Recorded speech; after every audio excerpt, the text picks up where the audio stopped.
제가 작년 말부터 올해 1월까지 계속 전해드렸던 말씀은 교회가 이제 세상 밖으로 나가서 세상에서 참된 그리스도인의 역할을 해야 된다라는 말씀이었습니다. 지금같이 교회가 계속 비난당하는 이런 시대에 교회가 점점 더 움츠러들고 교회 안에서 모여서 우리들끼리만의 세상을 만들어 간다면 그거는 한국 개신교의 미래에 있어서도 좋지 않다고 생각을 합니다. 그래서 교회는 계속해서 밖으로 나가야 되죠. 세상으로 나아가야 된다라고 생각합니다. 하지만 그렇다고 해서 교회라는 것의 의미가 사라지는 것도 아니고, 또 우리는 우리의 교회가 그럼 어떤 역할을 해야 되는가, 그러니까 교회로 모인다라는 게 도대체 무슨 의미가 있는가를 좀 생각해 볼 필요가 있을 것 같습니다. 무작정 바깥으로만 나간다, 그게 좋은 건 아니니까요. 그래서 오늘 베드로전서의 말씀을 통해서 교회는 무엇인가, 세상으로 나가기 전에 우리가 모여있는 이 교회는 무엇인가를 한번 생각해 보려고 합니다. 보통 교회 좀 다니신 분들한테 사랑을 다루고 있는 성경 말씀이 뭐가 있냐라고 누군가 묻는다면은 보통 고린도전서 13장을 말씀하실 겁니다. 사랑장이라고도 불리죠. 뭐 또 어떤 분들은 요한일서를 얘기하시는 분도 있을 겁니다. 거의 사랑에 대한 이야기로 가득 차 있죠. 그런데 오늘 이 베드로전서도 생각보다 사랑에 대해서 굉장히 많이 강조합니다. 오늘 본문에서도 9절에 서로 8절에 서로 뜨겁게 사랑해라 라고 이야기를 하죠. 이 이야기는 4장에만 나오는 이야기는 아닙니다. 1장 22절에도 이런 이야기가 나옵니다. 너희가 진리를 순종함으로 너희 영혼을 깨끗하게 하여 거짓이 없이 형제를 사랑하기에 이르렀으니 마음으로 뜨겁게 서로 사랑하라. 사도 바울이 기록한 고린도전서나 장로 요한이 기록한 요한일서나 베드로가 기록했다고 전해지는 이 베드로전서나 모두 초대교회를 향해 기록된 편지입니다. 이들은 교회를 향해 편지를 쓰면서 그 교회들한테 이것을 요구하는 겁니다. 사랑해라. 사실 초대교회 시절에 그 교인들, 초대교회 성도들이 가지고 있던 가장 기본적인 신앙 중에 하나는 종말입니다. 예수 그리스도께서 곧 오셔서 이 세상이 다 끝나고 새로운 세상이 될 거다라는 그 종말적 신앙을 갖고 있었습니다. 그냥 일반적인 종말이 아니라 곧 종말이 일어날 거다라는 생각을 가지고 있었습니다. 그래서 오늘 본문 7절도 이야기하죠. 만물의 마지막이 가까이 왔다. 그래서 7절 뒤에 너희는 정신을 차리고 근신하여 기도하라 라는 이야기를 합니다. 곧 종말의 때가 오기 때문에 그런 겁니다. 이거는 우리가 잘 알고 있는 데살로니가전서 5장 17절 쉬지 말고 기도하라, 똑같은 맥락입니다.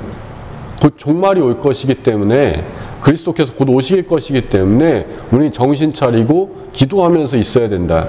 우리의 죄를 끊임없이 돌아보고 우리를 깨끗한 상태로 만들어야 한다라는 이야기입니다. 이게 당시 초대교인들의 기본적인 신앙이었기 때문에 어떤 이야기를 한다 하더라도 그 밑에는 다 종말에 대한 생각이 깔려 있습니다.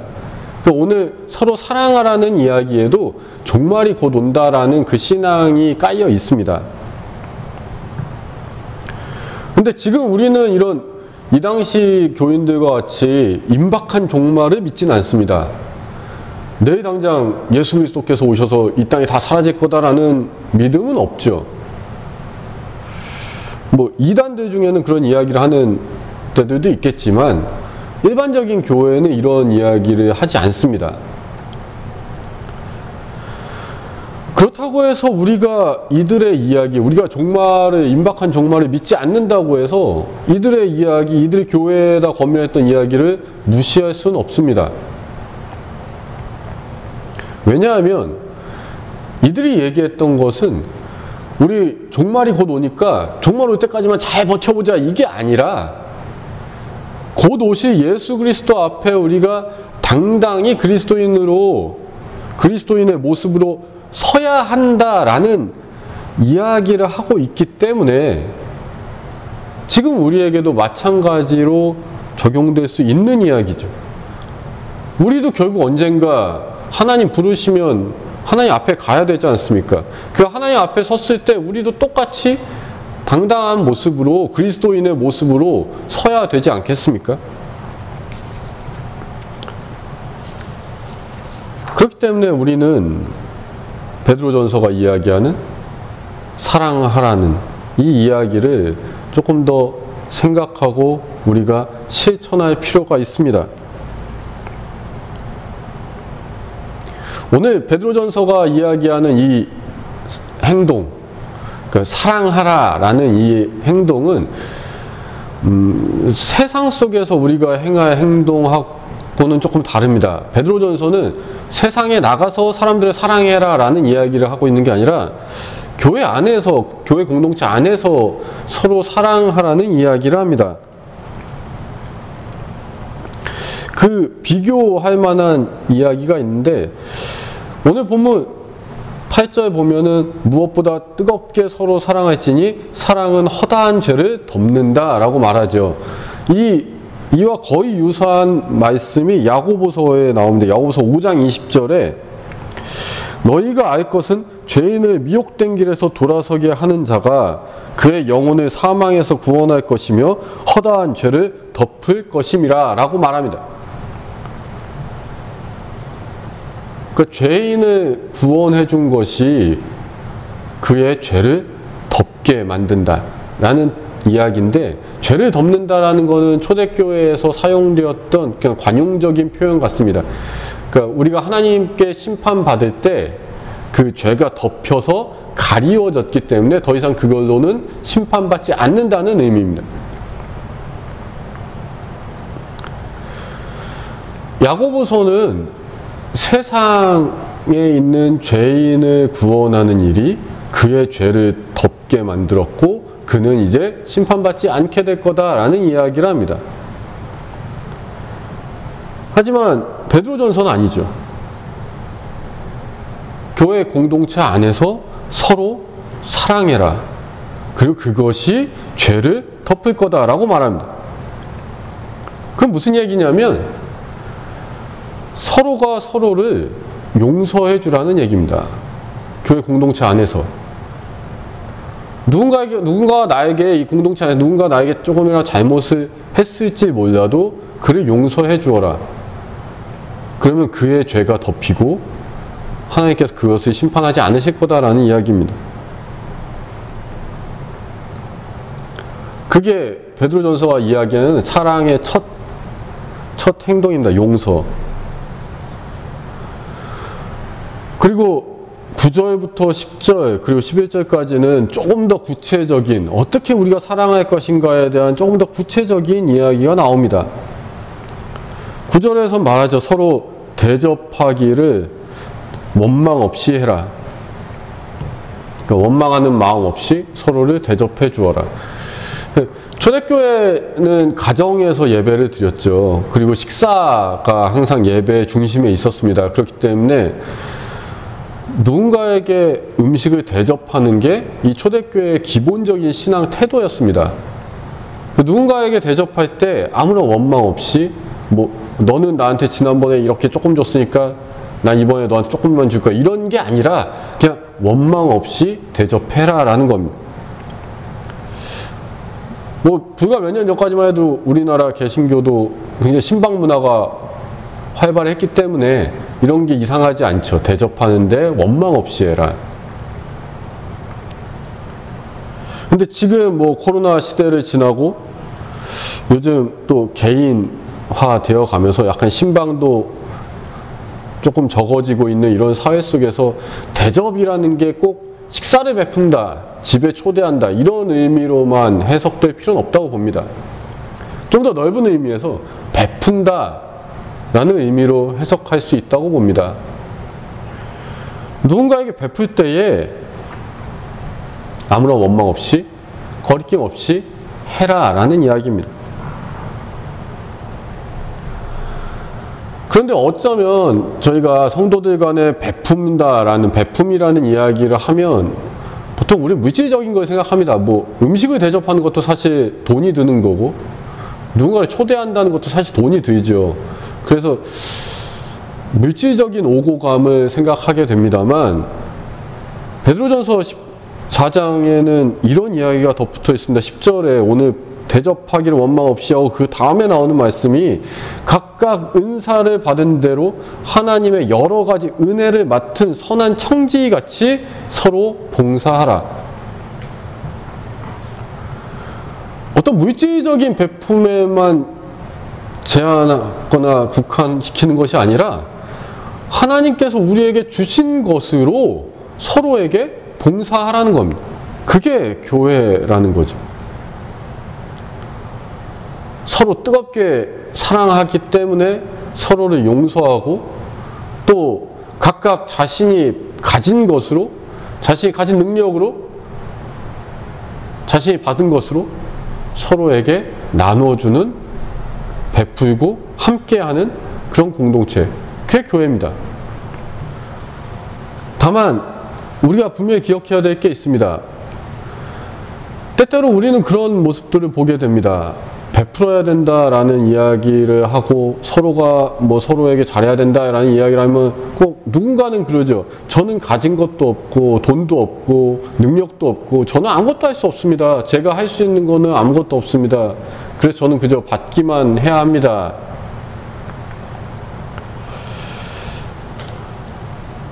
근데 베드로전서는 그렇게 이야기하지 않습니다. 각각 은사를 받았다고 이야기하죠. 여러 가지로 은혜를 이미 받았다고 얘기합니다. 갖고 있다라고 얘기하는 겁니다. 그게 재물이 아닐 수 있죠. 뭐 남들처럼 막 화려한 능력이 아닐 수 있죠. 뛰어난 언변이 아닐 수 있습니다. 뭐 뛰어난 손재주가 아닐 수 있습니다. 하지만 분명 무엇인가를 하나님으로부터 받았다. 그 받은 것으로 서로 나누자라는 겁니다. 교회에 계신 분들은 능력 없는 사람, 아무것도 할 수 없는 사람 없습니다. 하나님께서 이곳에 들어온 순간 그분들에게 다 은사를 주시고 은혜를 주십니다. 그래서 나눌 수 있는 사람으로 이미 만드신 겁니다.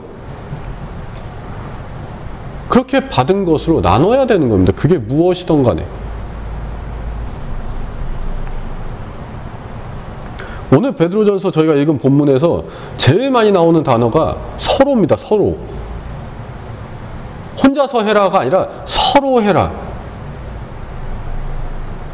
내가 받았다면 나도 줘야 되고 또 누군가 주었다면 나도 또 받을 수 있는 거. 그게 서로 하는 겁니다. 교회는 그런 곳입니다. 서로 주고받는 곳. 혼자서만 열심히 노력하는 곳이 아니라 서로 하는 곳. 하나님께서는 그들에게 그 서로 나눔이 부족하지 않도록 은사 주시고 은혜 주시는 겁니다. 할 수 있도록 해주시는 겁니다. 그래서 나눌 수 있는 곳입니다.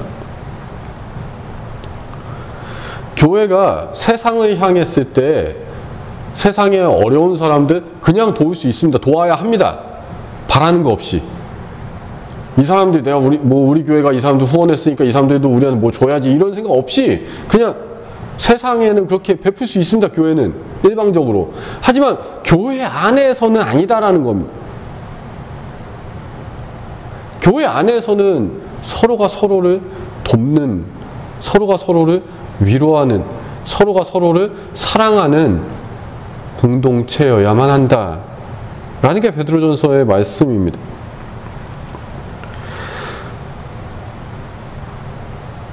이곳에 오면 우리는 부족한 것이 있는 내 모습을 깨닫게 되고 또 내가 세상에서 채워지지 않는 것을 깨닫게 되죠. 그래서 그것을 누군가로부터 채움받는 겁니다. 그리고 나는 또 내가 가지고 있는 걸로 누군가를 채워주는 겁니다. 그래서 우리가 다시 세상에 나가서 힘내서 하나님 말씀 전하고 그리스도의 빛을 전하고 소금이 맛을 낼 수 있도록 서로에게 체험받는 곳이 교회입니다. 다시 내 안을 가득 채울 수 있는 곳이 교회입니다. 그게 성도의 공동체입니다.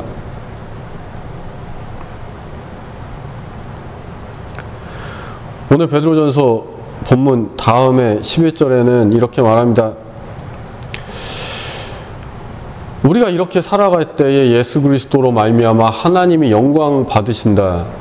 그 13절에 그러죠. 하나님의 영광이 나타날 때에 우리에게 즐거움과 기쁨이 생긴다. 교회에서 비록 교회에 못 나오실 수도 있지만 교회라는 이름 안에서 함께 사랑했으면 좋겠습니다.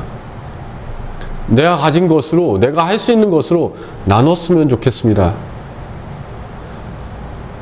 하나님께서 이미 여러분들에게 다 채워주셨습니다. 나눌 수 있는 것을 주셨습니다. 함께 이 안에서 나누며 세상에서 계속해서 잃어버리고 있는 우리의 무언가를 체험받게 되시길 바랍니다. 하나님으로부터 체험받는 것도 중요하지만 교회 안에서 서로 체험 받으시기 바랍니다. 또 누군가를 채워주시기 바랍니다. 그때 하나님께서 우리를 통해서, 우리 교회를 통해서 영광 받으실 줄 믿습니다. 그 영광은 우리에게 기쁨과 즐거움으로 돌아오게 될 줄 믿습니다. 하나님 안에서 그 귀한 기쁨을 누리시는, 또 이 교회에서 부족함을 채우시고 누군가의 부족함을 채워주시는 하나님의 귀한 성도님 되시길 주님의 이름으로 축원합니다.